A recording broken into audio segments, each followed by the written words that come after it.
घ्या. तुका म्हणे एक मरण्याची सरे उत्तमाची उरे कीर्ती मागे. जावं लागणार आहे, काळ त्याला खाणार आहे. परंतु काळ खात असताना त्या जीवाला सुखाची प्राप्तीची गरज आहे. साधी गोष्ट आहे, लगेच लक्षात घ्या. मांजर आहे प्रत्येकाच्या घरी, पण नसू द्या, पण बघितल्यात मांजरी. मांजरानं जर एखादा उंदीर पकडला तर कसं करतं बघ. करा करा करा करा तावतं का नाही, फोडतं का नाही, करा करा नाही. आणि त्याच दातानं महाराज, त्याच दातानं तिची पिल्ल पकडलं, दात लागतो का? महिनो लागतो का दात? अरे दात तीच आहे, माझा तीच आहे. एखाद्या वाघिणीनं किंवा एखाद्या सिंहीनं जर तिच्या जबड्यामध्ये तिचं बाळ बछडं पकडलं, पिल्लू पकडलं, ती दात लागून देते का? लागून देते का? दात लागून देत नाही. मग तिला दात नाहीत का? एखादी शिकार पकडू द्या, तारा फाडल्याशिवाय राहत नाही. मांजर वाघ हरत समान असतो, सरदार काचा चावून खातोय, पण ती स्वतःच्याच पिल्लाला कशी पकडती? अलगद पकडती. मग तसंच आहे, काळ येणारच आहे, काळ देणारच आहे. काळातून कुणी सोडवणार? काळाची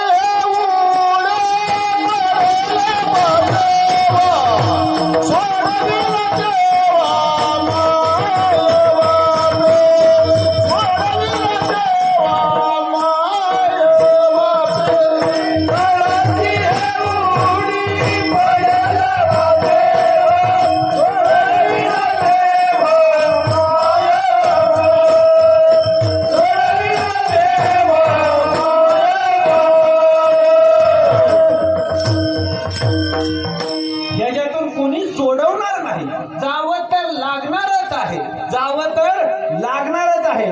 परंतु जाण्याच्या अगोदर काय प्राप्त होणार आहे? जर तुम्ही त्या देवाला आपलंसं करून घेतलं तर तो देव तुम्हाला अविनाशी करणार आहे. म्हणजे स्वतः सारखंच तो करून घेणार आहे. आणि मग तो तुम्हाला एकला सोडणार नाही. का सोडणार नाही? कारण तुम्ही तुमच्या हृदयाला, तुमच्या मनाला आपण सारी के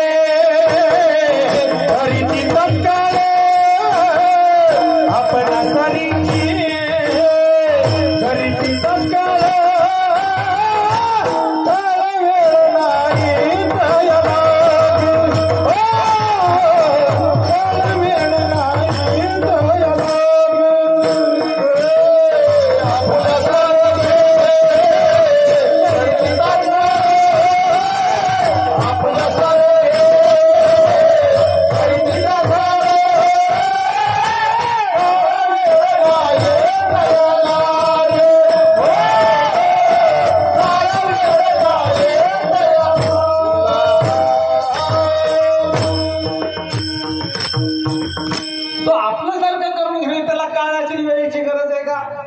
गरजच नाही हो त्याला.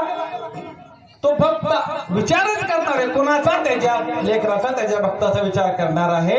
आणि मग त्यावेळेस काय होत? म्हणून माझी या स्वरूपी मन बुद्धी येई निक्षेपी, हे तुलण्या सर्वव्यापी मीच होती. मग माऊली सुद्धा सांगून गेले की अरे मन बुद्धींचा तू माझी शत्रू झाला तर मी तुला माझ्यासारखंच करून घेणार आहे. तो तसाच करून घेतो. आणि मग घेत असताना जेव्हा काळ नेतो ना, जेव्हा ज्याचा देवाचा संबंध झाला नाही, ज्याचा देवाचा संबंध झाला नाही, ज्यांनी सप्त मन पडलं, ज्यांनी मामाच्या भांडारा निष्फळ करायचा प्रयत्न केला, ज्यांनी धर्म कार्यामध्ये अडथळा आणलं, एका सप्त्याचं 2 सप्त केलं, वर्गण दिलंय पण महाराज पहिला हिशोब मागितला. तिला जोरात असतात हे गावागावात आहेत, तिथं सगळीकडे आहेत ते. मग हे जात असताना काळ जेव्हा नेतो ना, त्यावेळेस काळ नेत असताना असा वडू बाहेर काढतो. कसा काढतो? वडू बाहेर काढतो, धरू बाहेर काढतो. त्या अलगत त्या माणसासारख्या, त्या सिंहासारख्या आपल्या बाळाला कशी घेऊन जाते तसा घेऊन जात नाही हो, वडून बाहेर काढत असतो. मग हा फरक आहे. त्यावेळेस त्या जीवाला सुख प्राप्ती तिथं होती जेव्हा तो जीव त्या शरीर रूपी ह्याच्यातून बाहेर पडत असतो ना, त्यावेळेस त्या जीवाला सुखाची प्राप्ती, तिथून खऱ्या अर्थानं जीवाला सुखाची प्राप्ती होणार. हरी भक्ती परलोक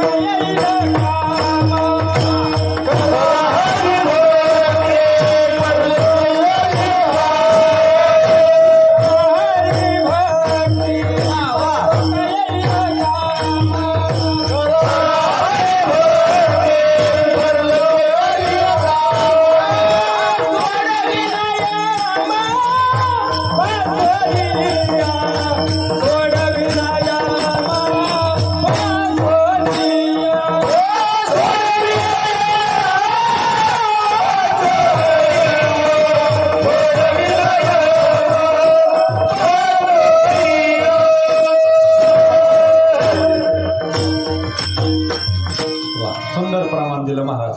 तुम्ही आमच्या गाडीला टर्नच आणला असता. आम्हाला टर्निंग मारायची होती, बरं झालं तुम्ही आम्हाला टर्न मारायला जागा दिली.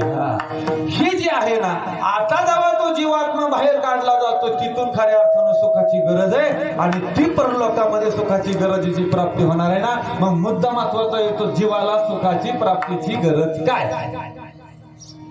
या जगात असताना तर सुख पाहिजेच पाहिजे हो. पण खऱ्या अर्थानं जेव्हा प्रवास सुरू होईल ना तेव्हा सुखाची गरज आहे ना. मग त्या प्रवासामध्ये सुख प्राप्त झालं पाहिजे ना, त्याच्यासाठी देवाला आपलंसं करून घेतलं पाहिजे.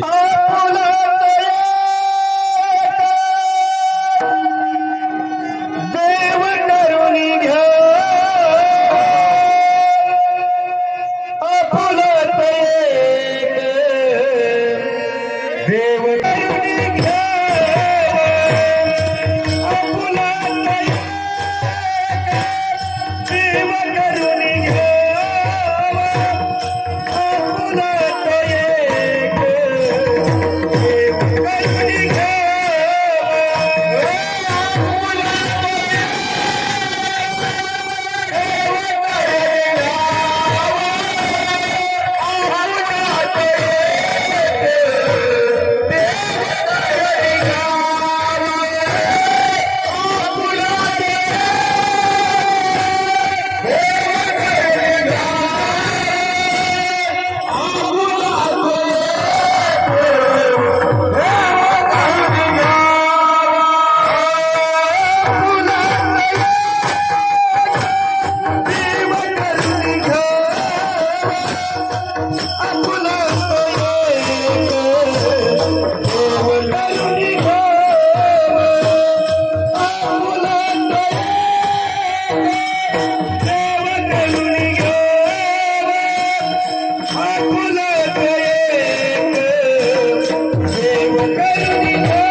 कधी होईल तर त्या परलोकाचा प्रवास सुरू झाला की मग त्याला खऱ्या अर्थानं सुखाची प्राप्ती होणार आहे. कारण का तिथं काय गरज आहे मला सांगा.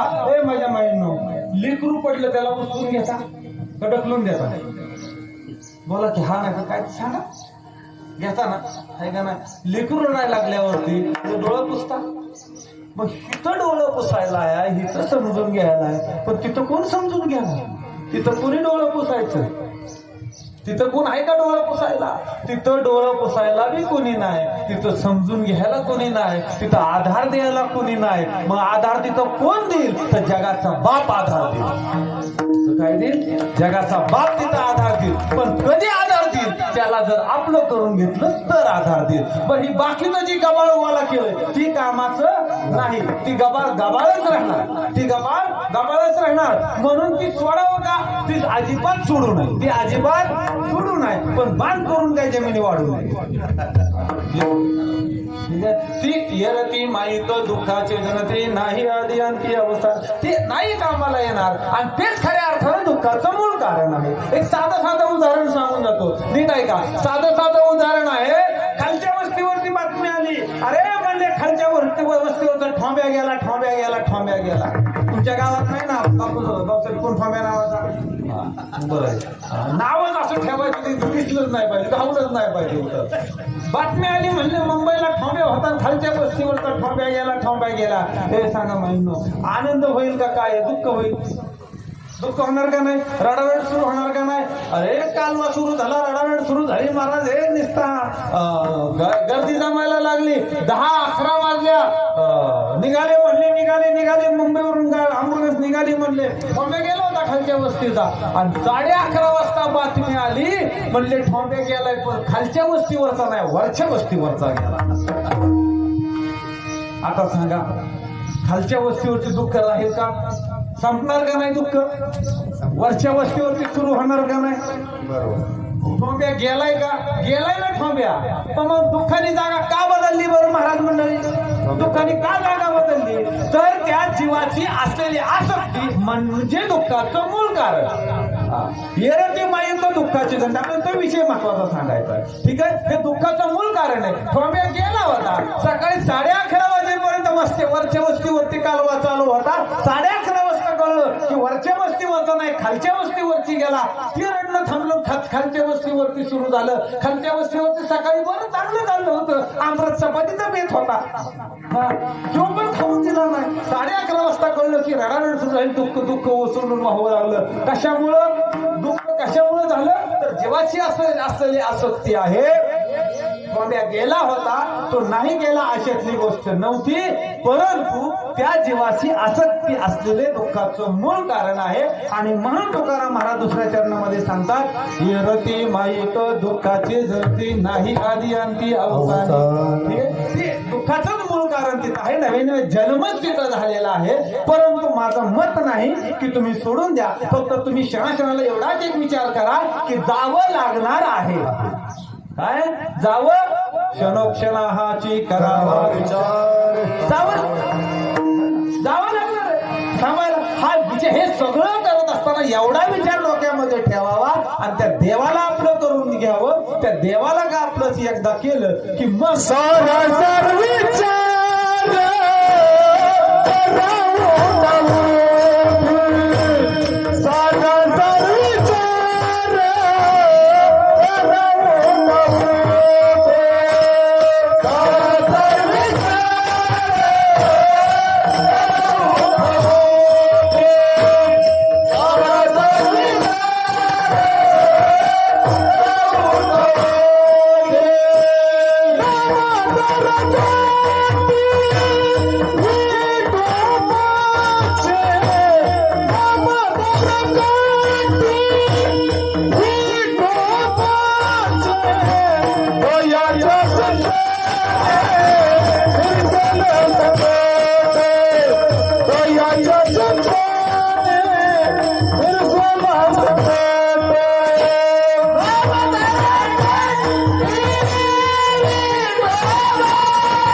तो एकच वेळ असतील त्यावेळेस आम्हाला विचार सुचतो, ज्या वेळेस एखादा माणूस, एखादा व्यक्ती त्या पंचमहाभूतामध्ये विलीन होतो, त्याची जेव्हा प्रयत्न निघते तेव्हा माणसाचा विषय होतो, चांगलाच होता गेला. अवघड माणसाच्या जीवनाचं, काय खरं नाही माणसाच्या जीवनाचं. तिथं त्या धन देत असताना माणूस विचार करतो, बघता बघता माणूस गेला, क्षणभंगूर झालो, काय भरोसा राहिला नाही माणसाचा, कधी काय होईल कोणाला माहित नाही.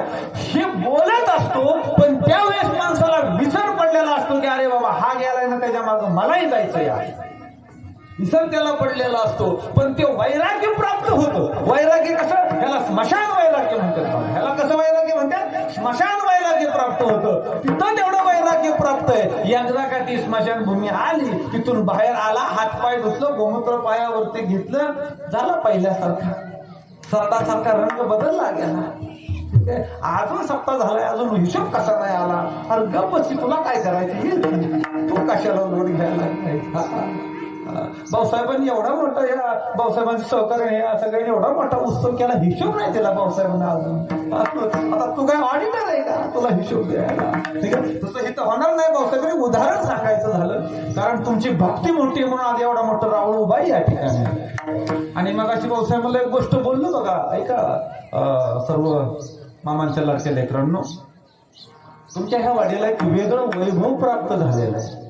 विषय बाजूला येऊन बोलतो मी, वेगळं वैभव प्राप्त झालेलं आहे.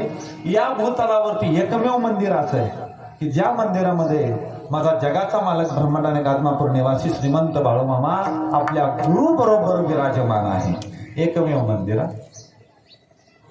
बाकीच्या मंदिरामध्ये सगळीकडे तुम्हाला 3-3 मूर्त्या दिसतील, पण एकमेव मंदिर ज्याच्यामध्ये मामा आणि मुळे महाराजांचा स्थापना आहे. आणि गडहिंग्लज मध्ये एक मंदिर आहे, त्या मंदिरामध्ये मामा आणि हलसिद्धनाथ आहे. ठीक आहे, आता 5 आणि 6 तारखेला 2 दिवस कार्यक्रम आहे आमचा तिकडं. ठीक आहे, बापूंनी बघितले ते मंदिर गडहिंग्लजचं. 2च मंदिरं अशी आहेत, आगळं वेगळं पण आहे. हे भक्तीच्या दौरावरती दिलेलं आहे. ठीक आहे, आपला विषय होता की आपण त्या भगवंताच्या सानिध्यामध्ये आल्यानंतर काय करावं, काय करू नये. त्या जीवाला का सुखाची गरज आहे, तर खऱ्या अर्थानं परलोकाच्या प्रवासामध्ये सुखाची गरज. आणि म्हणून देवाला आपलंसं करून घ्यावं की बाकीचं सगळं तुमच्या आमच्यासाठी आहे, ते तात्पुरत्या स्वरूपात आहे, तात्पुरत्या स्वरूपाचं आहे. ते प्रत्येकाला करावं लागणारच आहे, त्याच्यामध्ये गत्यंतर नाही. आणि मग ज्या वेळेस भगवंत तुकाराम महाराज सांगू लागले की बाबा ह्या भगवंताला जर आपलंसं केलं तर तो अविनाशी करणार आहे. असं कुणाला अविनाशी केलेलं आहे का? साधकांनी प्रश्न विचारला होता तुकाराम महाराजांना, पण काय प्रश्न विचारतील काय सांगता येत नाही. मग असं आहे का, तो आहे ना अविनाशी. आणि ज्याने ज्याने देवाला आपलंसं केलं त्याला अविनाशी केलं. अविनाशी केलं म्हणजे कसं, त्याला मोक्षाची प्राप्ती करून दिली, त्याला पुन्हा जन्म मरणाचा फेरा चुकून गेला आणि तो अविनाशी राहिला, म्हणजे तो अमर राहिला. तो अमर म्हणजे कशाने राहिला अमर, तर तो प्रत्येकाच्या लक्षामध्ये राहिला, म्हणजे तो अमर आहे ना. पुरावा पाहिजे ना त्याला, नुसतं अविनाशी करी पण समाजाला कळलं पाहिजे ना. आणि मग ज्यांनी देवाला आपलं केलंय ना, त्यांना त्याला ह्या भगवंतानं अविनाशी केलं. पण कशा रूपाने अविनाशी केलं, तर कीर्तीच्या रूप. एक तर मोक्षाला प्राप्ती दिलेलीच आहे, पण कीर्तीच्या रूपाने अविनाशी केलं. मग कोण आहे का, एक प्रसंग घडला नीट ऐका. आदमापुरामध्ये माझा देव बकरी घेऊन आला, आणि बकरी घेऊन देव आल्यानंतर या गावातून त्या गावामध्ये माझ्या मामांची भरभंती चालू असायची. जगदुनियाचं कल्याण ह्या देवानं करायचं. या ठाणगे फाट्याची सगळी मंडळी आली, तुमचे सकाराम गुरुजी पण आलेत, तुम्हालाही नमस्कार आहे. सगळी मंडळी तुम्हालाही अंतःकरणपूर्वक धन्यवाद. ही सगळा मामाचा गोतावळा बरं का, तो सगळा मामाचा गोतावळा. तिथं बसलेल्यापैकी मामाचा गोतावळा म्हणून बरीच जण आलेली. वैभव आहे त्या देवाचं. बापच तसा आहे हो महाराज, बापच तसा आहे. तुम्हाला खरं सांगू महाराज मंडळी, तुम्ही सगळी एवढी दिग्गज आहे. तुम्ही किती दिग्गज आहेत मला सांगायची गरज नाही, मी तुम्हाला जवळ न बघितलेलं आहे. तुम्ही एवढी दिग्गज असताना मी इथं उभा राहण्याचं डेअरिंग कशावर केलं माहिती का, माझा बाप लय मोठा आहे, त्या बापाच्या जोरावर महाराज. भाऊसाहेब दिवसाला 2 कार्यक्रम फक्त बापाच्या जोरावरती. कुणाला घाबरायचं नाही, इथं नाही, नुसतं चालत राहायचं. ठीक आहे. हा आम्ही काय बोलणार आहे? सगळंच त्याच्या हातात आहे, सूत्र त्याच्या हातात. जगाची सूत्र आहे, तर माझं काय घेऊन बसणार? अख्खं शरीर त्याच्या सत्तेने चालले. चाले हे शरीर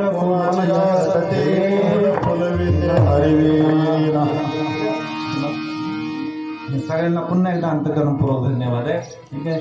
मग विषय असा आहे, ज्या वेळेला ह्या जीवाला खऱ्या अर्थाने सुखाची गरज आहे ना, ते सुख प्राप्त त्या भगवंताच्या चिंतनात होणार आहे. पण कोण कोणाला अमर केलं तर प्रसंग असा घडला, अर्जुन वाड्यामध्ये नसुई निंचनाळकर नावाचा पोरगा राहत होता. 20-22 वर्ष वय. वडील लहानपणीच गेले. आईनं सांभाळ करत करत लेकरू 23 वर्षाचं केलं महाराज. आणि 23 वर्षाचं लेकरू केल्यावरती वयाच्या 23 अर्जुन वाड्यामध्ये येतं बघा नरसिंहनाथराचं आहे. 23 वर्षाचा असताना वेड लागलं. थोडा बरा होता, दवाखाने केले, नाना उपचारे देऊन ऋषी उपयोग होत नव्हता. हा म्हणता वेड वाढत गेलं. असं वेड वाढत गेलं. सगळे उपाय संपले. घरदार त्या पोरांनी सोडून दिलं. मोबाईल त्यांच्याकडे. घरदार पोरांनी सोडून दिलं. त्या एकुलती एक घरामध्ये दुसरं कोणी नाही. त्या माईनं त्या लेकराला शोधत जायचं. अरे कुठं माझा नरसू बघितला का हो? लोकांना हा तो येडावं. अरे म्हणले असं कुठल्या रानावानामध्ये, असं कुठं तिकडं, असं तसं सांगत जायचं. आईचं हृदय शेवट आईला दुःख व्हायचं. वा